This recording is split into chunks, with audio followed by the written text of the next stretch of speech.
Ini satu hal yang baru gue sadarin setelah 5 tahun bisnis, dan gue harap tahu ini ketika awal mula mau partneran sama orang. Apa tuh? Apa yang terjadi ketika misalnya gue menikah bangun bisnis saham 50-50, atau kan misalkan gue 70-30 nih, di tahun kedua lu cabut terus lu pengen S2 atau entah kerja. Kalau Nikinya pergi, gaji hilang tapi saham masih. Ketika profit bagi dividen, Niki itu masih tetap 30% dari dividen itu. Memang harusnya kayak gitu kan? Emang harusnya kayak gitu. Nah itu tuh ideal nggak? Nah menurut lu apa aja gue yang cabut? Perusahaan lu untung, pertanyaannya 5 tahun kemudian setiap bagi dividen gue dapat 30%. 10 tahun, 15 tahun, 20 tahun gue dapat terus. Ada solusinya pak. Gimana? Buy out. Gua mau. Anjing ya juga ya. Kebayang kan? Maksudnya gini, kalau bisnisnya masih baru gitu ya, orang tuh nggak kebayang. Kalau setahun, 2 tahun, 3 tahun mah ya udahlah, toh dia juga berkontribusi di awal-awal. Aing ngakalin pak, Aing bikin perusahaan baru dengan bisnis yang serupa. Jadi seolah-olah perusahaan ini gue bangkrutin aja untuk menghilangkan lu di perusahaan ini. Tapi usaha lu juga nol lagi. Kalau usahanya untung sebulan 500 juta, mau lu bubarin. Iya.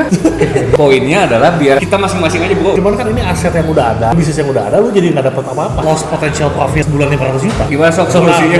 Mungkin dari awal deal-dealan secara persenan, kalau udah nggak di situ tiap tahunnya berkurang. Mendekati. Nah, yang gue baru tahu dan gue menyarankan semua muda-mudi ketika mau partneran, adain klausul buyback. Jadi ketika cabut wajib di buyback. Bener dong tawaran gue yang tadi. Tapi kan kalau nggak ada klausul itu, satu gue boleh nolak, gue dua bisa set harga tinggi. Nah, harus klausul buyback dengan harga paling rendah. Contoh nggak kebayang. Anggap Vicky punya saham 50%, Kristal. saham 50% juga, nominal 50 juta. Misalkan di tahun kedua, lu mau cabut, tergantung usahanya profit atau enggak. Ya udah, Niki kalau mau cabut itu wajib jual ke Tristan dengan harga paling rendah. Kalau enggak gampang, udah harganya misalkan 1.000 aja. Yang penting ada nominalnya aja supaya ada transaksi. Nah pertanyaannya kalau untung kan ini valuasi naik dong. Misalkan jadi se-M. Berarti tahun kedua secara buku 50%-nya 500 juta. Niki mau cabut. Kita udah ngobrol di awal. Kayaknya kita mau nyampe 100M bisa. Ini tuh masih di tengah jalan kan. Tristan bisa beli sahamnya Niki dengan harga di awal. Kalau untung berarti harga terendahnya harga awal. Ya itu kesepakatan lah. Harga terendah tuh harga rendah aja. Baik lagi case by case. Cuma kan ini konteksnya masih 1/10 jalan. Karena lu dapat quote-unquote punishment 500 juta, lu gue beli dengan harga 50 juta. Beda cerita misalkan udah jalannya 10 tahun dekat finish line dan gue ngerasa fair, ya udah nih gak apa-apa gue beli sesuai buku aja. Cuman menurut klausul buyback saat merintis itu harus wajib ada. Berarti satu-satunya cara buat bisa nikmatin dividen sampai mati adalah pensiun di situ. Tergantung targetnya mau sampai mana nih perusahaan. Misalkan mau sampai profit 500 juta sebulan beres, ya udah yang penting maintain aja. Udah deal duluan ya, kita cari CEO baru. Gue mau fokus ke A, lu fokus ke B, gak apa-apa.